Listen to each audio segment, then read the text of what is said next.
하나님의 말씀 함께 보겠습니다. 하나님의 말씀은 로마서 10장 1절입니다.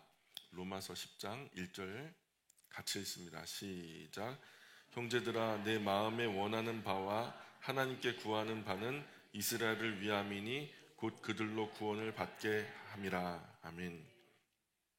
로마서 들어와서 6장 7장에서는 사람이 어떤 형편인지, 영적으로 어떤 실존에 서 있는지를 분명하게 말씀하죠.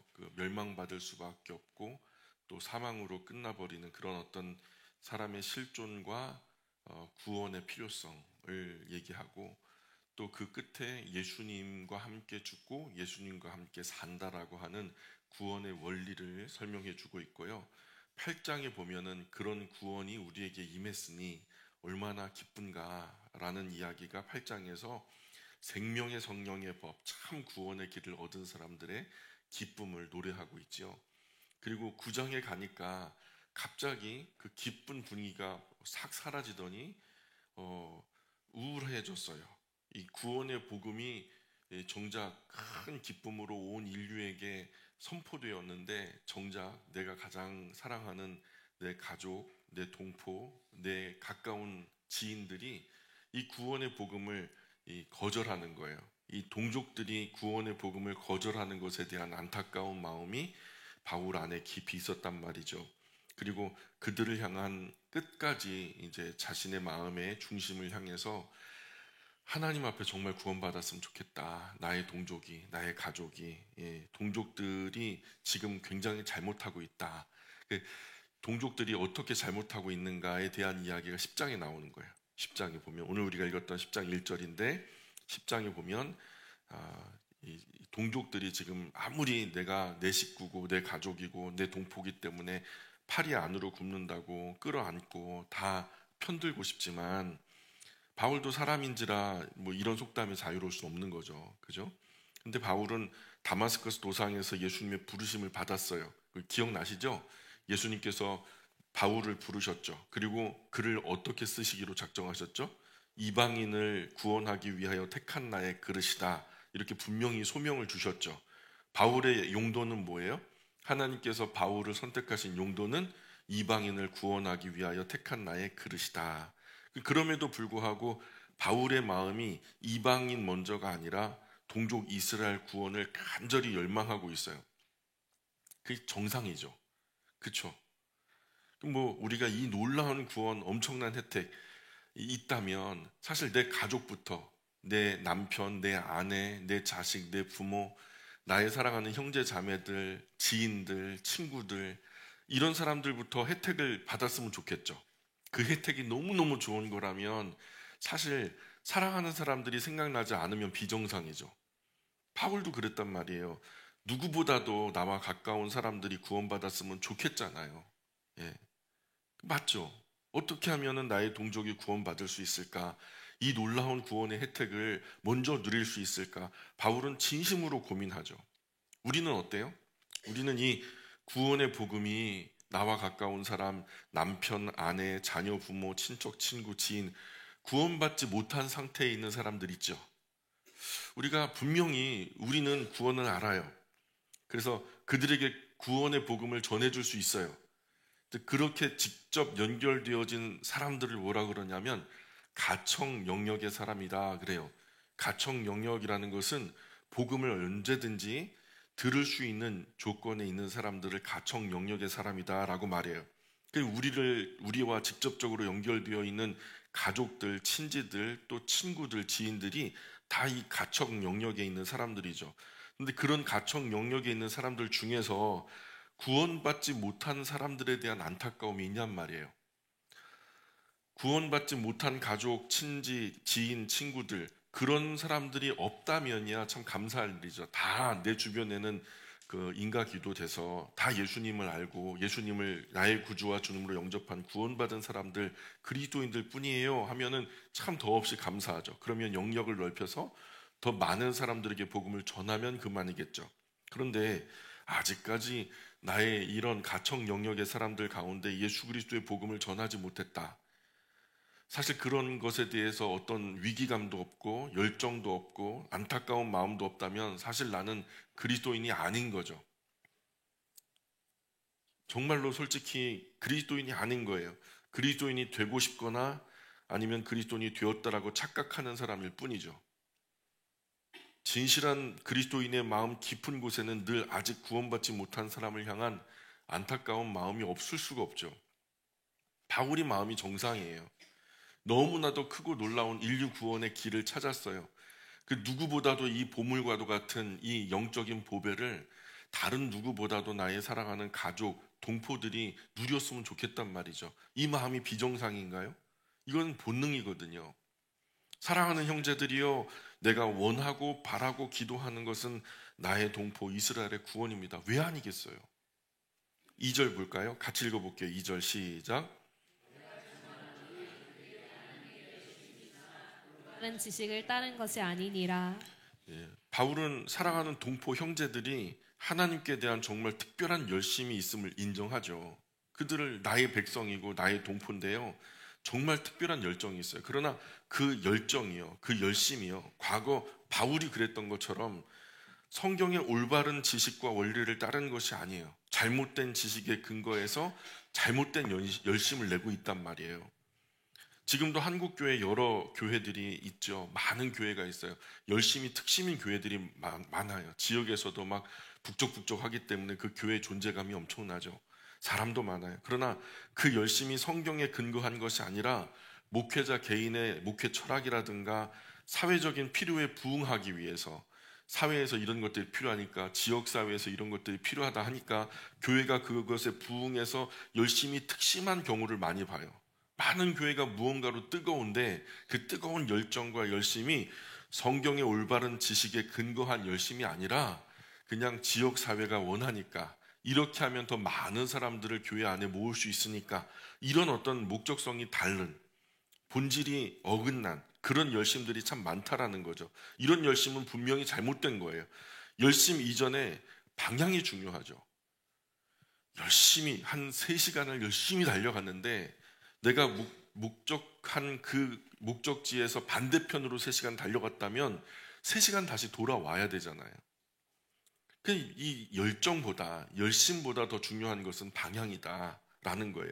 과거 바울도 예수님의 복음을 전하던 친구 스테판을 나서서 죽일 만큼 정말 열정이 대단했죠.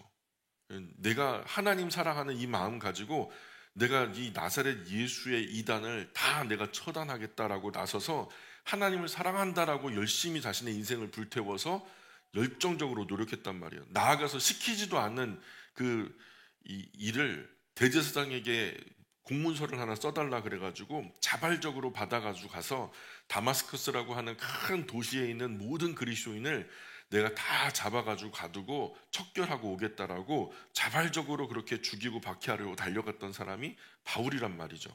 그러나 그 잘못된 열심이었죠. 우리도 그럴 수 있어요. 우리도 그럴 수 있다고요. 나는 하나님 위해서 하는 거야.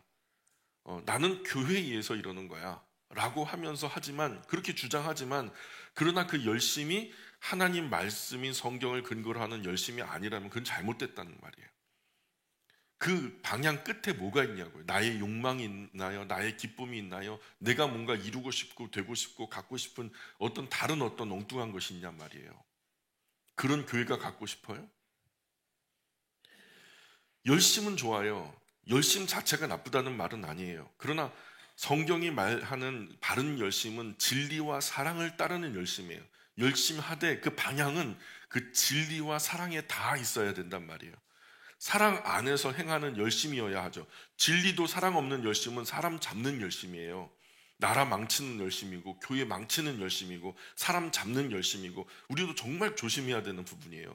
뭔가 열정적으로 열심히 했는데요, 그것 때문에 많은 사람들이 다칠 수도 있고 마음에 상처받을 수 있어요. 진리와 사랑을 따르는 열심은 열심을 낼수록 사람이 살거든요. 근데 내가 열심을 낼수록 사람이 아프고 죽는다면 그 문제가 있는 거죠. 한 뉴스를 봤어요. 사체 피해자들의 성자라고 이게 그 카피라이트가 돼 있길래 그걸 가만히 읽어봤어요. 코로나 이후 사채 시장이 엄청나게 늘었다죠. 이 긴급 자금이 없으니까 어떻게 돌릴 수가 없잖아요. 그러니 사채에다가 손을 댄 거죠. 어느 한 사업자가 1,000만 원 빚을 졌어요. 그 사채를 끌어다가.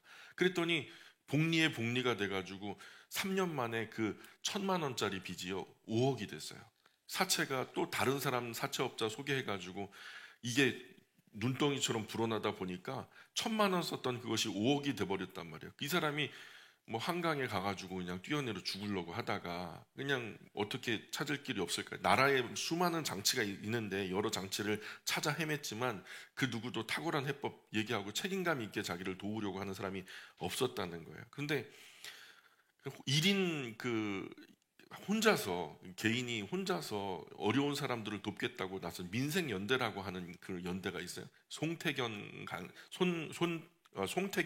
차장이라고 하는 분인데 이런 분이 한때 국회에서 진보진영에서 열심히 일을 했나 봐요. 근데 그 일을 하다가 사채 시장에 노예가 돼가지고 무수한 생명들이 거기서 무참하게 죽어가는 것들을 본 거예요. 그게 너무 마음에 박히고 상처가 되고 고통이 돼서 이걸 눈을 감아도 이게 잊혀지지 않고 자꾸만 그런 피해를 당하는 사람들이 있다 보니까 근데 자기에게는 그런 금융적이고 또 회계적인 지식이 있거든요. 그러니 이런 사람들을 돕기로 한 거죠.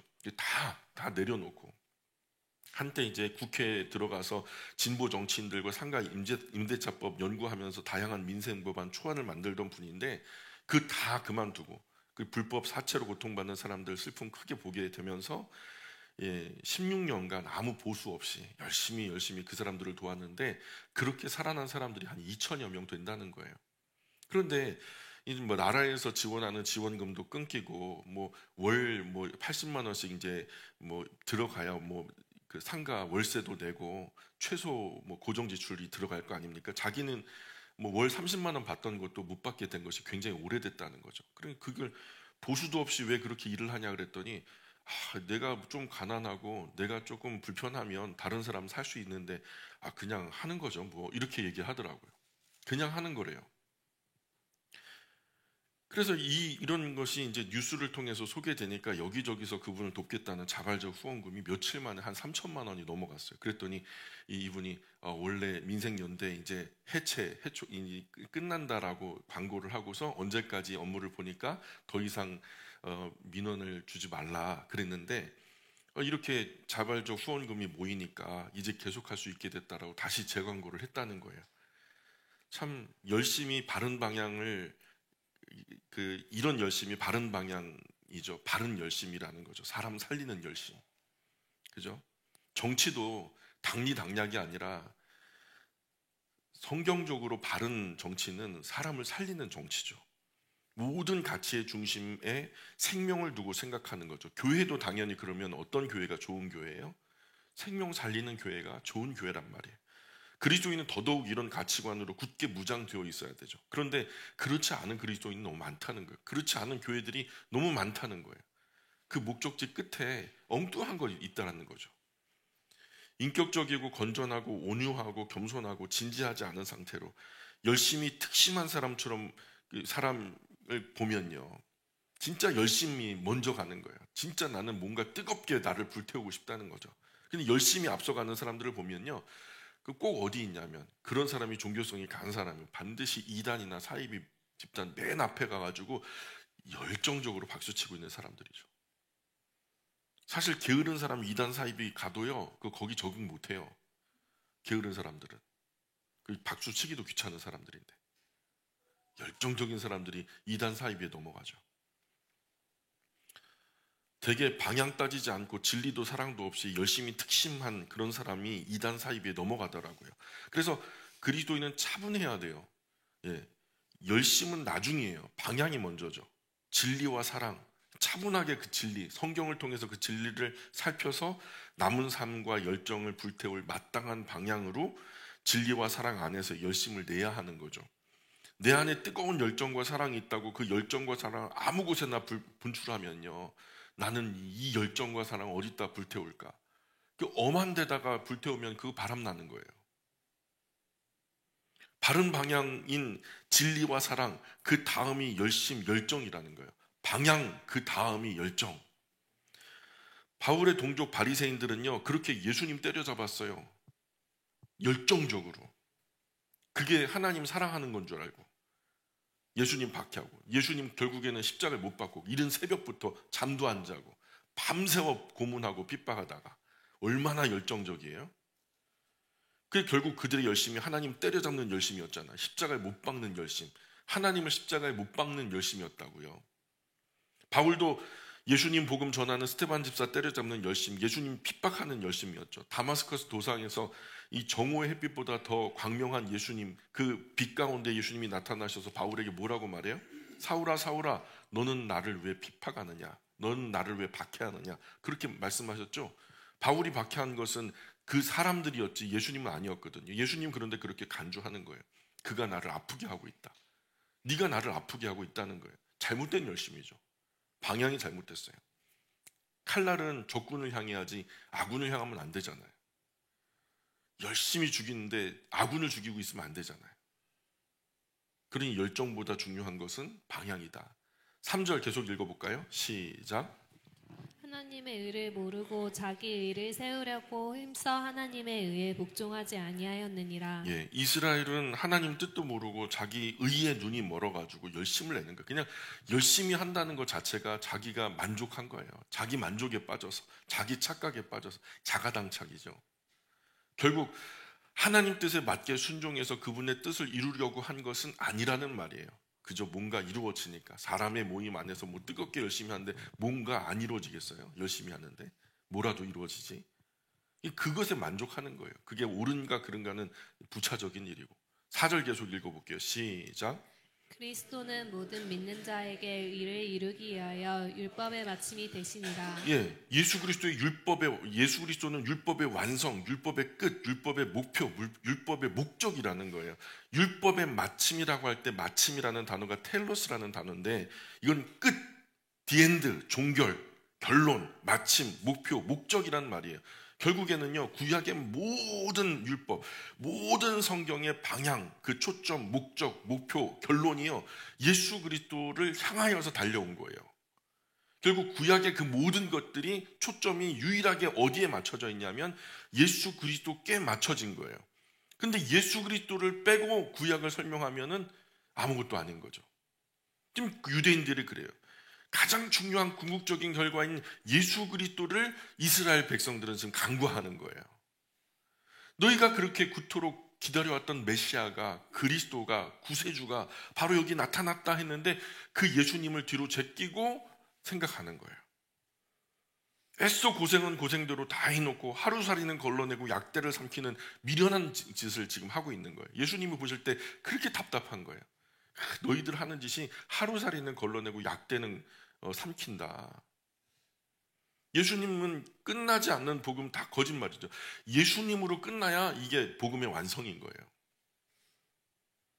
권신찬, 박옥수, 이호한, 이만희, 정명석, 안산홍, 장길자, 이재록 등등 다 거짓말이죠. 다 거짓말이죠. 바보가 아니라면 그 안에 있다가도 하나님의 말씀의 진리가 한 조각이라도 그 안에 있다면 이런 거 가릴 수 있거든요. 결국 네가 말하는 것은 이만희로 끝나는구나. 이건 복음 아니네. 반드시 걸러낼 수 있죠. 5절 계속 읽어볼까요? 시작. 모세가 기록하되 율법으로 말미암는 의를 행하는 사람은 그 의로 살리라 하였거니와. 아멘. 그래서 모세가 기록한 율법에서 가장 중요한 건 의를 행하는 사람은 그 의로 말미암아 살게 된다라는 그런 말인데 이것은 하나님 아버지의 일방적인 은혜의 영역을 말해요. 그래서 율법이라는 것을 가만히 생각해 보세요. 이제부터 좀 생각해 보셔야 돼요. 율법은 그것을 지켜서 구원받는 게 아니었어요. 애초에 율법 지켜서 구원받으려고 하나님 율법 주신 게 아니에요. 하나님은 이스라엘을 먼저 구원하신 후에 율법을 주셨어요. 맞아요? 구원이 먼저예요? 율법이 먼저예요? 예? 구원이 먼저 주어진 거예요? 율법이 먼저 주어진 거예요? 먼저 출애굽 했잖아요. 출애굽이 먼저예요? 시내산에서 율법 주신 게 먼저예요? 출애굽. 그거 출애굽이 뭐라 그래요? 구원이거든요. 출애굽 즉 구원이 먼저였어요. 먼저 구원을 주신 후에 구원받은 백성답게 살아가라고 율법을 주신 거예요. 그럼 율법이 먼저예요? 구원이 먼저예요? 구원이 먼저예요. 여러 번 지금 말씀드리고 있어요. 정신 바짝 차리세요. 여타 세상 나라 백성처럼 살지 말고 하나님 나라 백성답게 구별되게 거룩하게 살라고 주신 것이 율법인 거예요. 구원은 언제나 하나님을 알게 되어 하나님을 신뢰하고 하나님을 깊이 사랑해서 인격적인 신뢰를 통해서 관계가 회복된 후에 그 이후에 구원받은 사람들이 구원받은 백성답게 살아가라고 구원받은 이후에 주어진 것이 율법인 거죠. 그래서 사실 율법 자체가 구원과 관계 있는 게 아니에요. 율법 자체가 구원과 관계 있는 게 아니라고요. 구원받은 후에 거룩한 삶을 살아갈 거룩한 백성의 삶의 규칙으로 주어진 것이 율법인 거예요. 이스라엘 사람들이 받은 레위기도 이집트에서 유월절 어린 양 잡아가지고 하나님 말씀 믿어서 그 어린 양 피 문 임방 좌우설주 바르고 그 고기를 먹었죠. 그것을 믿어 순종해서요. 이집트에 있는 모든 처음 난 것은 다 죽었는데 이스라엘 사람들은 살았단 말이에요. 그리고 유월절 그 이집트의 철조망을 넘어서 자유를 얻어 나왔단 말이에요. 그 하나님 말씀대로 순종해서 따라 나와서 구원받은 거죠. 그렇죠? 하나님 말씀. 그래서 광야 생활 1년이 지나서 시내산 아래 이제 들어갔어요. 시내산 언약, 레위 언약을 그 아래서 주신 거죠. 그 의미가 뭐였죠? 이제부터 세상 나라들을 사는 방식으로 너희가 살면 안 돼. 내가 너희 하나님이 되고 너희가 내 백성이 됐다면 내가 거룩한 것처럼 너희도 거룩해야 돼. 그러니 이제 세상 나라 방식은 다 내버려둬. 이제는 그건 아니야. 구원받은 하나님의 나라, 하나님 백성답게 살아라 하면서 주신 것이 바로 율법이라는 거예요. 하나님 나라, 하나님 백성답게 거룩하게 구별되게 사는 방법으로 주신 것이 바로 율법이라는 거예요. 율법을 지켜서 구원받는 게 아니라 구원받은 백성답게 사는 법을 가르쳐 준 것이 율법이란 말이에요. 6절 계속 읽어볼게요. 시작.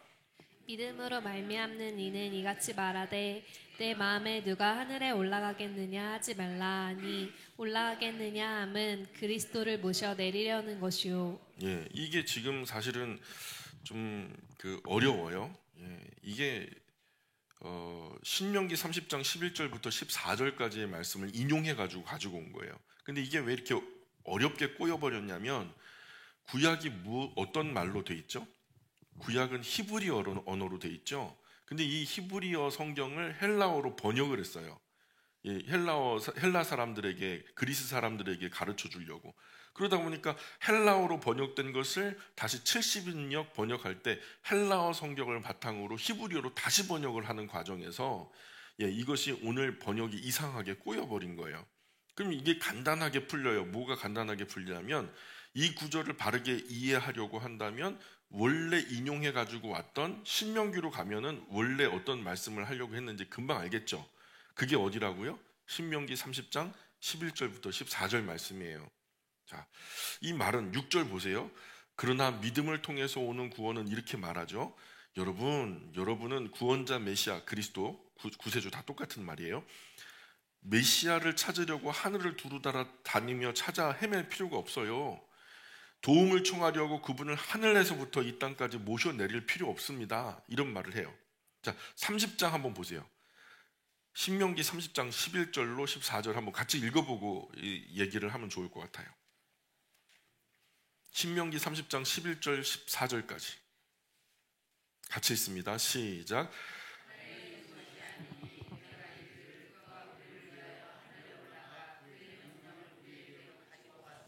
우리에게 들려 행하게 하려 할 것이 아니요 이것이 바다 밖에 있는 것이 아니니 내가 이르기를 누가 우리를 위하여 바다를 건너가서 그의 명령을 우리에게로 가지고 와서 우리에게 들려 행하게 하라 할 것도 아니라 오직 그 말씀이 내게 매우 가까워서 내 입에 있으며 내 마음에 있은즉 내가 이를 행할 수 있느니라. 아멘. 이게 되게 어렵게 돼 있어요 지금. 자 보세요. 잠시만요. 제가 여기까지만 읽을게요. 내가 오늘 내게 명령한 이 명령은 너에게 어려운 거 아니야, 먼 것도 아니야 라고 하면서 쭉 이제 설명해 주셨던 말씀들이 이제 지금 오늘 우리가 신명기 30장 말씀인데 이 말이 어떤 걸 의미하는 것 같아요? 하나님께서 너희를 향한 명령 어려운 것도 일상에서 먼 것도 아니야. 누가 우리를 위해서 하늘 꼭대기까지 올라가가지고 그 진리를 가지고 내려와서 우리에게 들려주고 행하게 할 그런 것도 아니야. 먼 바다 바깥에 건너가가지고 그 명령을 우리에게 가지고 와갖고 우리에게 들려주고 행하게 할 그런 것도 아니야. 하나님 말씀은 하나님 백성 각자에게 아주 가깝게 있어. 하나님 백성 입술에 있고 그 마음에 있어. 얼마든지 순종하자면 순종할 수 있고 행할 수 있는 거야. 이런 말이죠. 그러니까 한마디로 말해서 이게 긴 구절로 돼 있지만 하나님 말씀에 순종하여 구원 얻는 것은 쉽다 어렵다? 아주 쉽다. 이거를 되게 어렵게 말한 거예요. 하나님 말씀에 순종하여 구원 얻는 것은 아주 쉽다. 이 아주 쉬운 말을 아주 어렵게 한 거예요. 쉽다. 구원받는 거 쉽다 어렵다? 누구나 구원 얻을 수 있는, 누구나 찾아야 되잖아요. 그죠? 비상구를요, 불나면 비상구를 바로 찾아야 되는데 막 숨바꼭질 하듯이 보물찾기 하듯이 막 꼬이고 꼬아서 막 숨겨놓고서 그렇게 찾으면은 저 비상구 등 보면서 살 사람 있을까요? 비상구 등은 어디 있어야 돼요? 누구나 쉽게 찾을 수 있는 곳에 있어야 되잖아요. 하나님의 구원이요, 그렇게 쉽게 비상구 등 찾는 것보다도 쉽게 만들어 놓으셨단 말이에요.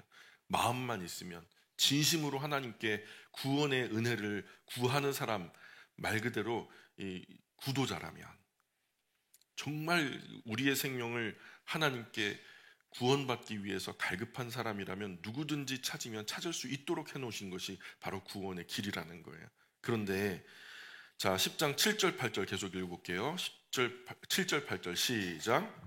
혹은 누가 무적행에 내려가겠느냐 하지 말라 하니 내려가겠느냐 함은 그리스도를 죽은 자 가운데서 모셔 올리려는 것이라.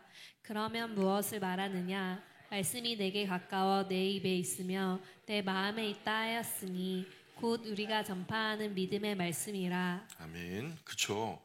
이게 이제 그 신명기 말씀은 이렇게 어렵게 돼 있지 않은데 막 무적행도 나오고 막 별의별 게 다 나와요. 그게 이제 다시 헬라어를 히브리어로 재번역하는 과정에서 오해가 되었던 부분이에요. 그래서 로마서 10장 5절부터 8절 그 옆에다가 여러분 볼펜을 들고요, 신명기 30장 11절에서 14절이라고 적어 놓으세요. 적어 놓으시면 먼저 신명기 읽고서 로마서 읽으면 아, 이게 그 말이구나 쉽게 이해가 되죠. 이런 말은 거예요. 우리 교회 목회자가 유학 안 다녀와서 박사학위가 없어서, 또는 우리가 제대로 그것 때문에 목회자가 지식이 짧아서 지혜가 짧아서 우리가 제대로 못 듣고 제대로 못 배운다, 이렇게 이런 말 하지 말라고요. 구원의 길을 뭐 유학 갔다 와서 박사학위 받아서 겨우 전할 수 있는 정도의 그런 구원의 길이라면 세상 누가 구원을 얻겠어요? 그렇게 어려운 얘기가 아니라는 거예요. 겨우 유학 다녀와서 막 그렇게 해서 전할 수 있는 그런 어려운 말이 아니라는 거예요. 하나님의 구원의 길은 너무 쉬운 말이라는 거예요. 우리 중 누가 바다 건너가 10년간 유학생활하면서 박사학위 따와가지고 겨우 전할 수 있는 그런 게 아니라는 거예요. 이미 우리가 잘 알고 있고 아주 쉬운 거예요. 누가 지구 위에 가장 높은 산 저 꼭대기 하늘 가까이 산기도 다녀와가지고 막 소나무 뿌리 막 100그루 그냥 뽑아가지고 간신히 전할 수 있는 그런 것도 아니라는 거죠.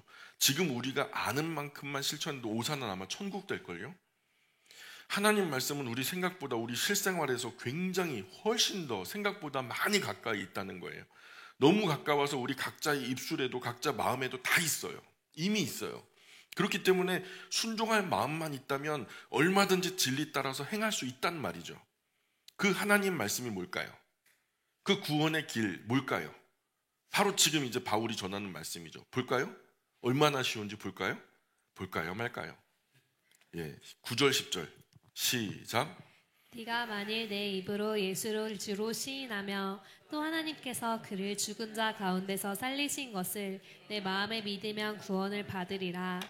사람이 마음으로 믿어 의에 이르고 입으로 시인하여 구원에 이르느니라. 쉬워요 어려워요?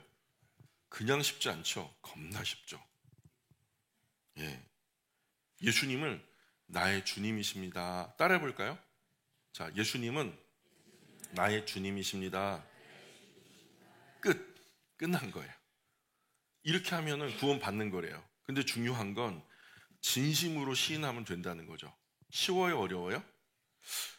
진심이란 말이 들어가니까 쉬운 것 같은데 어려울 것 같고, 그죠? 진심이 들어가는 게 쉽지는 않겠죠, 그죠? 그러나 그 원리는 너무 쉬워요.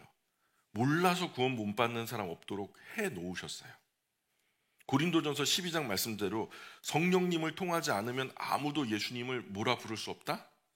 주님이라고 부를 수 없대요. 성령께서 내 안에 감화 감동하셔서 진심으로 예수님이 나의 구주와 주님으로 영접되지 않으면 내 마음에서 진심으로 예수님을 나의 주님이라고 부를 수 없대요. 그리고 예수님을 나의 주님이라고 진심으로 고백할 수 있는 것은 누가 도와주셔야만 가능해요? 성령 하나님이 도와주실 때만 가능한 고백이에요.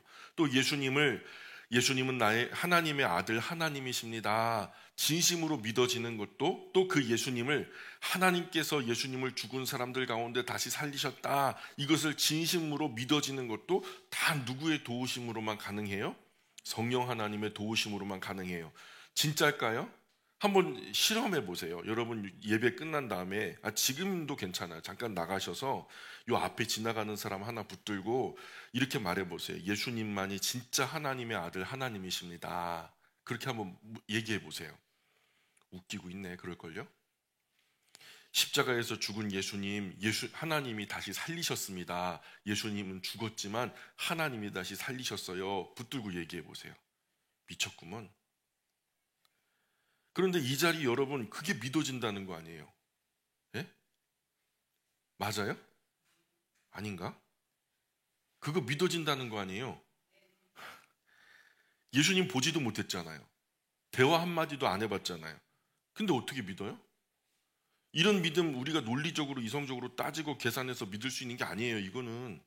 이 믿음은 우리 안에서 논리적으로 이성적으로 생각해낼 수 있는 게 아니란 말이에요. 이런 것을 사람으로 믿게 하는 것은 성령 하나님께서 도와주실 때만 가능한 일이라는 거예요. 솔직히요, 저는요, 여러분 놀라지 마세요. 저는요, 목사 아들입니다. 대단하죠? 목사 아들인데요, 제가 철들 때까지, 지금도 철이 좀 덜 들었는데요, 제가 안 믿어졌어요. 정말 안 믿어졌어요.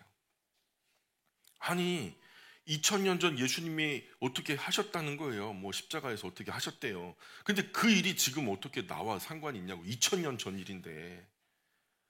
아니, 하나님이 계시다면 한번 대답 좀 해보세요. 이게 말이 되냐고. 2000년 전에 했다는데 그게 뭐 지금 나랑 무슨 상관이.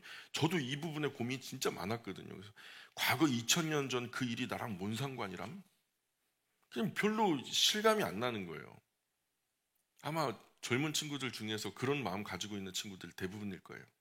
그런 이질감, 시간의 간극이 가지고 오는 어떤 괴리감, 이런 것들이 있었거든요. 근데 어느 날요, 하나님 진짜 안 믿어지거든요. 이게 말이 안 돼요. 제 상식으로는 도저히 이걸 뚫어낼 수가 없거든요. 그래서 성령님께서 제 마음을 인도하셨죠. 어느 날 말씀 한마디로 이 긴 시간의 간극을요 확 없애버리시더라고요. 2000년 전에 그 사건이 오늘 나의 사건이 되게끔 우리 주님 성령님께서 저에게 급하게 역사하셨는데요, 그게 응답으로 받았던 말씀이 베드로후서 3장 8절 말씀이에요. 한번 볼까요? 베드로후서 3장 8절. 베드로후서 3장 8절. 같이 읽어볼게요. 시작. 사랑하는 자들아, 주께는 하루가 1000년 같고 1000년이 하루 같다는 이 한 가지를 잊지 말라. 좀 별거 아닌 많이 읽었던 말씀인데요, 이 시간의 제약이 있는 사람에게는 2000년 전에 이런 까마득한 고대 일이거든요. 그러나 1000년을 하루같이 보시는 예수님 앞에서 2000년은 단 이틀 전 얘기잖아요. 맞아요? 엊그제 일이란 말이에요. 즉 현재 일이란 말이에요. 현재적인 일. 그분이 엊그제 나를 위해서 죽으셨대요? 그럼 좀 얘기가 달라지겠죠? 그리고 다시 사셨대요? 근데요, 솔직히 믿어지더라고요. 네. 믿어지더라니까요? 저도 여러분처럼 그랬다니까요? 정말 너무 어이가 없어갖고 지금 몇 분 웃고 계신데 저도 웃었어요. 예, 정말 진짜 너무 허무해서 웃었어요. 성령님의 도우심이죠. 이후로 성경 읽을 때 시간의 간극이 다 지워져 버리니까 다 지워져 버리니까 성경의 모든 사건이 저에게 현재적으로 지금 일어나는 은혜들로 다 변화되더라고요. 우리야 3차원을 살아가는 피조물에 불과하니까 그렇지만 하나님께서 바라보실 때 우리는 현재적인 사람인 거예요. 그러니까 하나님은 구약의 수천 년 역사도 며칠 정도의 현재 시점으로 보는 거잖아요. 성경 읽을 때 이 시간의 간극 지워달라고 기도해 보세요. 새로운 은혜가 넘쳐날걸요. 아브라함 이야기도 엊그제 일일걸요. 칼 바르트라는 신학자가 이런 말 했어요. 그리스도교 신앙으로 들어오는 입문, 관문이 있다는 거예요. 근데 그게 그 관문이 처녀에게서 예수님이 태어나셨다. 이것이 입문이래요. 기독교 입문. 그리고 그리스도교 신앙에서 나가는 뒷문이 있대요. 그게 뭐냐면 나가는 뒷문이 그 예수님이 죽음을 이기고 부활했다. 이것이래요. 이 두 가지가 안 믿어지면 절대로 예수님 믿는 게 아니라는 거예요. 좀 안타깝게도요. 예수님의 동정녀 탄생, 예수님의 동정녀 탄생 믿어지십니까? 그럼 안 믿어지는 분들도 있을 거예요. 정말 죄송한 말씀이지만 현재요. 대부분의 유럽에 있는 신학자들, 유럽의 신학교에서 공부한 모든 신학자들, 미국 신학자 중 굉장히 절반 이상의 대다수의 사람들, 그 신학자들, 예수님 동정녀 탄생 안 믿어요. 학교에서 그렇게 가르치지도 않고요. 그 사람들이 어떻게 가르치고 있냐면 제가 조려서 말씀드려볼게요. 말이 좀 어눌해서 죄송합니다만 과거 고대 시대의 사조가 그 흐름, 의식의 흐름, 그 시대의 사조가 남녀의 성관계를 본능적이고 동물적인 것으로 간주해가지고 추한 걸로 봤대요. 그런데 인류의 구원자 하나님의 아들 하나님 메시아 예수님의 그 출생 배경과 과정이 여타 무사람들의 남녀 성관계로 동물들과 같아서야 되겠냔 말이죠. 그러니 남녀의 성관계로 한 여인의 자궁에서 태어났다고 하면은 고대 사회에서는 그것을 있는 그대로 받아들일 만한 성숙함이 없었다는 거예요. 이 때문에 성적인 불경스러움을 느꼈을 수 있었기 때문에 당시 고대 사회의 경직된 사조를 배려하는 차원에서 처녀 탄생 신화를 기록해 놓을 수밖에 없었다라고 주장해요. 그러나 이게 현대 신학은 이제 현대의 신학은 많이 성숙해서 그런 동정녀 탄생으로 포장하지 않아도 괜찮다는 거예요. 그만큼 신학이 사조가 성숙했다고 주장해요. 그러니 동정녀 탄생을 주장하는 것은 이제는 좀 후진 얘기다. 구신학이다. 누구 맘대로? 자기들 맘대로. 글쎄요. 성숙한 게 아니라 그들의 신학이 망가진 거죠. 오염된 거예요. 그래서 지금 대부분의 유럽 서구 신학자들, 미국의 절반 이상의 사람들, 자유주의 진영에 있는 사람들 동정녀 탄생, 예수님의 동정녀 탄생 안 믿어요. 또 예수님의 죽음과 부활, 예수님의 십자가 죽음 부활, 유럽 신학자 대부분, 미국 신학자 상당수가 안 믿어요. 그들은 이제 눈앞에 펼쳐지는 설명할 수 없는 신비함을 믿어요. 목격되지 않는 것이 아니라 목격될 수 있는 신비함을 믿어요. 예수님이 부활한 게 아니라 예수님은 죽었다는 걸 어떻게 사람이 죽었다가 다시 사냐는 말이에요. 상식적으로. 결국 예수님이 다시 살았다는 얘기는 예수님 제자들이 예수님을 믿는 믿음에서 부활했다. 예수님의 그 가르침을 다시 부활시켰다. 이런 사상적인 측면에서의 부활이지 예수님이 죽고 예수님이 다시 살아나셨다. 실제적인 부활을 얘기하는 게 아니라는 거예요. 그래서 유럽교회 부활절 설교 제목이요. 진짜로요. 유럽교회 부활절 설교 제목이 예수는 부활하지 않았다. 그게 부활절 설교 제목이에요. 여러분 어때요? 어떻게 느껴지세요? 그러니까 예수님 동정녀 탄생도 예수님 죽음과 부활도 안 믿어진다? 그것은 믿음도 아니고 아무것도 아니죠. 지금 유럽에서 미국에서 신학 전공하고 오면 이런 기조를 장착하고 오는 거예요. 그 목사님들이. 이런 기조로 한국교회는 목회할 수 있어요, 없어요? 아직은 우리 한국교회가 조금 이제 보수적인 색깔이 강하다 보니까 이런 기조를 가지고 한국교회 강단에서 목회를 하면요 당장 쫓겨나요. 제가 이 자리에서 예수님의 부활은 없습니다 외쳐봐요. 당장 다음 주에는 집에 그냥 방구석에 있지. 그렇죠? 이런 기조 한국교회에서 목회할 수 없어요. 그러니까 한국에서는 일체 배운 대로 말하면 안 돼요. 그럼 못해요. 일 못해요. 그러니까 유럽에서 배운 대로, 미국에서 배운 대로 교회에서 설교하면 잘리니까 우선은 그거 마음에 담아놓는 거예요. 그죠? 유럽, 미국에서 신학을 전공한 이상한 범구원주의, 종교다원주의, 성경주의, 신비주의 이런 이상한 것들 묻어오는 경우가 허다하거든요. 물론 그렇지 않은 극히 희귀한 경우도 있기도 하고요. 지금 사탄과 악한 영들은 세상과 더불어서 온 세상 언론과 정치 동원해가지고요, 지구상에서 과거 2000년을 이끌었던 기독교 사상 그 기조와 근본 흐름을요 다 없애버리려고, 말살하려고 해요. 과거 주목받지 못했던 새로운 종교, 이제는 기독교 충분히 해먹었지 않냐, 그러니 이제는 불교나 힌두교에게 좀 차례를 넘겨야 되지 않겠어? 하면서 이 기독교를 대신하려고 해요. 그게 소위 말해서 뉴 에이지 무브먼트라고 하는 거예요. 그 사람들은 어떤 힌두 별자리죠, 12궁성 이런 것들을 통해서 과거 물고기 자리가 2000년을 갖다 다스렸다면 이제 앞으로 2000년은 이제 물병 자리가 다스릴 텐데, 이 물병 자리에 해당하는 종교는 아마도 힌두교나 이제 불교가 되지 않을까, 이렇게 말하는 거죠. 그러면서 이제 많은 지성들이 그런 말도 안 되는 음양 오행설이라든가 무슨 이렇게 우리 무속 신앙 같은 그런 그냥 상상 속에 그려진 그런 것들을 통해서요, 그 사람들이 그런 걸 기조로 잡고서 기독교를 지구상에서 좀 없애버렸으면 좋겠다. 기독교를 통해서 나온 것은 전부 다 악한 열매밖에 없다, 이렇게 주장하고 있거든요. 그래서 올해도 한번 보세요. 성탄절 때 가만히 보세요.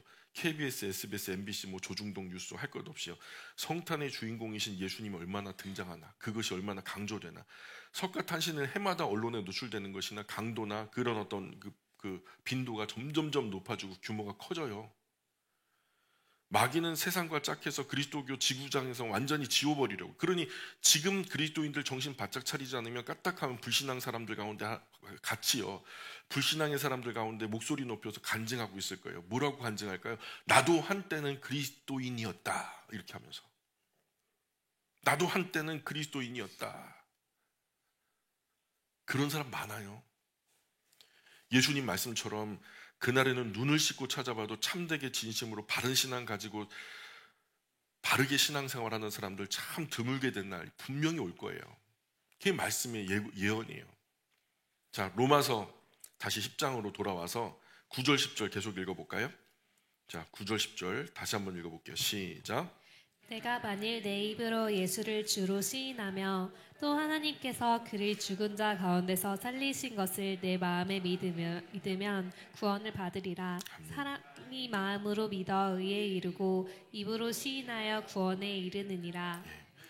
이런 믿음은 사람이 노력해서 얻을 수 없는 거예요. 저는 정신 차리고 보니까 어느 날 믿고 있더라고요. 그냥 어느 순간이다, 어느 시점이다, 이건 알 수 없었는데 성령 하나님께서 제 안에 그렇게 은혜 주셔서 믿게 되었더라고요. 근데 이 신앙은요, 성령 하나님의 내적 조명하심으로 감화 감동 없이는 절대로 그 자체적으로는 믿어질 수 없어. 우리 안에 인간적인 어떤 고뇌와 번민, 공부와 탐구 이런 것들로는 이 절대로 믿어질 수 없는 지식이에요. 사람이 입으로 시인한다 해도 마음 없는 거 앵무새처럼 짓거릴 수 있거든요. 아멘 아멘 한다고 되는 게 아니죠. 입으로 시인한다는 것은 마음으로 믿어진 것이 입으로 고백되는 거예요. 그 신앙 고백을 말하는 거예요. 여기서는 우리 구원은 공로를 필요로 하지 않아요. 예배당 10개 지어봤자 그 땅 위에서나 대단하죠. 천국 가면 우리 예배당은요 어떤 모양일까요? 성냥갑만 할걸요? 천국의 예배당에 비하면. 하나님께서 정말 원하는 것은 예배당 10개가 아니죠. 그 안에 담겨질 잃어버린 영혼이라는 거예요. 그 생명. 그렇다고 예배당 건축이 하찮고 가치 없고 그런 말은 아니에요. 이게 가치, 무게를 말씀드리는 거예요. 하나님의 가장 큰 기쁨은 잃어버린 영혼이 하나님께로 돌아오는 거예요. 그런데 그 영혼의 손을 내가 잡고 있으면 얼마나 이뻐 보이겠어요? 잃어버린 영혼을 데리고 왔는데 누구 손 잡고 있어요? 여러분 손 잡고 있으면 하나님 얼마나 이뻐하시겠어요? 맞아요? 여기 걸리는 천국 상급이 엄청나요. 진짜라니까요. 산을 옮길 만한 믿음이 필요한 게 아니에요. 그런데 더 놀라운 것은 이 귀하고 놀라운 일이 겨자씨 하나만큼만한 믿음이 있어도 되는 거래요. 너무 쉬워요. 그래서 많은 사람이 간과해요. 내가 주님 해야 하나님께서 나를 데려다가 살릴 수 있는 권리가 생기는 거죠. 마음, 자유의지, 사람에게 고유하게 완전히 주셨거든요. 하나님을 거절할 수 있는 권리도, 받아들일 수 있는 권리도 사람에게 100% 양도하셨어요. 하나님 거지만. 그래서 예 주님 하고서 나를 오픈하지 않으면 하나님도 나를 강제하지 못해요. 그런데 내가 예 안 하면서 아무리 하나님이라도 천국 못 데려가죠. 아무리 좋은 곳에 데려가려고 해도 내가 예 하지 않으면 못 데려가요. 하나님은 아무리 사람에게 절대적으로 좋은 구원에 관한 일이라도 절대로 억지로 강제로 하지 않아요. 그래서 내가 나의 마음으로 믿어 의에 이르고 그것을 내 입으로 시인해서 구원에 이르는 거죠. 이 구원 얻는 길을 하나님께서 너무 단순하게 쉽게 만들어 놓으셔서 사람들이 잘 못 받아들여요. 이거 너무 쉬운 거 아니냐? 이 엄청난 것을 받는다고 하는데 이렇게 쉽게 한마디로 한국 사람들은요, 그렇게 구원받은 사람들이 구원받은 다음에 이렇게 영접했다고 하니까 이제 예수님 믿는 거예요 하니까요. 뭐라 그러냐면 그래도 내가 뭘 해야 되지 않겠어요? 뭔가 해놔야 되지 않겠어요? 뭔가 이렇게 귀한 천국을 선물로 받았는데 믿으면서도 잔뜩 부담 갖고 어려워하죠. 이 귀한 거 받으려면 내가 뭐라도 해야 될 텐데 고민하죠. 하다못해 그냥 산에 가서 소나무 뿌리라도 뽑아야 되고 목이 쉴 정도는 소리 질러야 되고 말이에요. 몇 시간 꿀잠 포기하면서 새벽에 일어나 새벽 예배당에 가가지고 기도하는 척이라도 해야 될 것 같고, 한국 사람은요 하나님께서 선물로 주시는 구원이 너무 쉬워서 쉽게 못 받아들여요. 너무 쉬워서. 천국식이나 가는데 그래도 내가 뭘 해야 되지 않겠어? 내가 그래서 안 믿어져. 너무 공짜라. 너무 쉬워서. 이런 마음이 기저에 깔려 있단 말이에요. 제가 확실하게 말씀드릴게요. 아무것도 안 해도 돼요.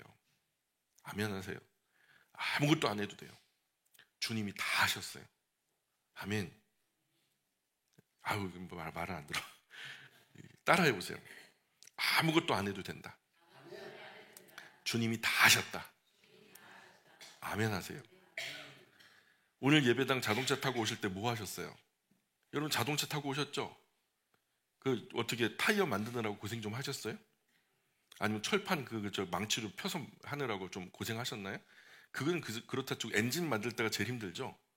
그 엔진 실린더 부품들 그냥 눈에 보이지도 않는 거 만드느라고 고생하셨죠. 거짓말하지 마세요. 여러분 한 거 아무것도 없어요. 뭐예요? 키 꽂고 돌리니까 시동 켜지고 밟으니까 가대요. 브레이크 밟으니까 서대요. 그 수만 개 부품 만들고 조립해서 어려운 것들은 다 기술자들이 해놨어요. 우리는 그 자동차를 누리고 있는 거예요. 그게 뭐가 어려워요? 우리는 그저 그냥 키 꽂고 돌리고 밟으면 되는 거잖아요. 예수님의 복음이 부담스러워요? 그럼 부담스러운 세상 모든 것들 걷어내 볼까요? 여기에 옷 입고 있을 분 아무도 없어요.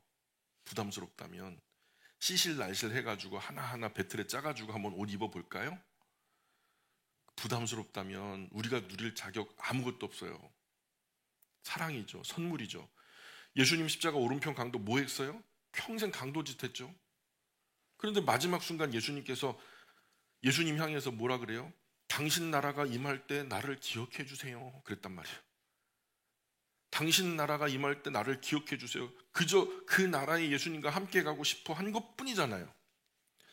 나는 평생 산 게 진짜 죄뿐이 없는데 그 나라가 아름다운 나라일 것 같고, 예수님 보면은 아름답지 않은 나라는 아닐 거 아니에요. 그죠?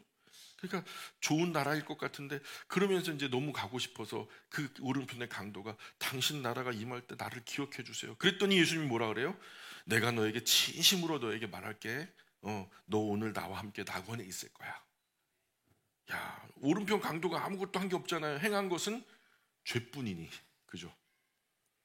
그러나 예수님은 그래도 그 영혼 챙겨 가시죠. 사람 업적이라는 게요, 진짜 별거 아니에요. 굉장해 보여도 교만할 거 하나 없어요. 다 땅에 놔두고 가요. 그 업적보다 훨씬 중요한 것이 하나님 사랑하는 마음이에요. 하나님 사랑하는 마음 가지고 행하는 거죠. 하나님 사랑하는 마음 가지고 사는 거예요. 그게 더 귀한 거예요. 그래서 아무것도 안 해도 된다 말씀드리는 것이 아니죠. 좀 방점을 잘 생각해 보시라고요. 나의 구원에 관한 한 내가 할 일이 없다는 거예요. 그 구원에 감사해서 남은 삶을 하나님께 헌신봉사 충성하면 사는 것, 그 별개예요. 그거는 하나님 보실 때 하나님 자신을 사랑하는 그 사람 영혼이 너무너무 아름다운 거예요. 내가 너를 사랑하는 것을 네가 알아줬다. 네가 그래서 나를 사랑하게 되었다라는 이 사랑이 너무너무 아름다운 거예요. 그 업적 자체는 별게 아니에요. 그 사람 손에 뭐 비닐봉지에 뭐가 들려있냐, 붕어빵 하나라도 들려있냐, 그게 중요한 게 아니에요.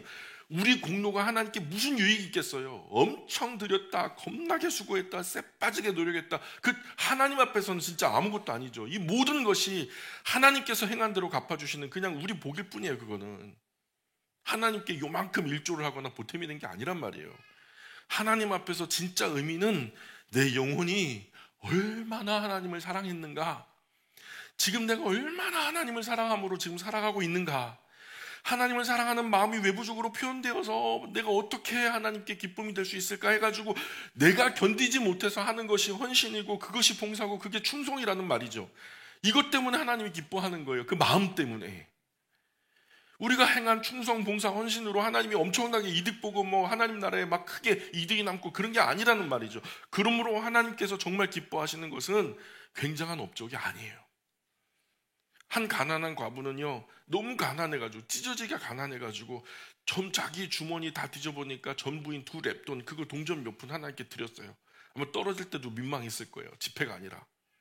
예수님 이거 보셨죠? 그리고 예수님의 계산은 좀 다르게 계산돼요. 어떻게 계산하셨죠?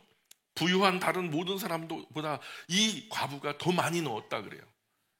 아니, 이것이 예수님의 계산법이래요. 이게 예수님의 계산법이래요. 예수님의 계산은 양이 아니에요. 액수가 아니에요. 마음 문제죠. 그래서 가장 중요한 첫 번째가 마음으로 진심으로 믿는 거예요. 진심으로 믿는 거예요. 그리고 그 마음 믿는 그것을 입으로 시인하는 거예요. 맞아요, 주님. 내가 믿습니다가 아니라 내가 사랑합니다. 마음과 뜻과 힘 다해서 진심으로 하나님을 사랑합니다. 이게 믿음이라는 거예요. 그래서 사람이 한번 따라볼까요? 사람이 마음으로 믿어 의에 이르고 입으로 시인하여 구원에 이르느니라. 믿으시기 바랍니다. 오늘 여기까지 할게요.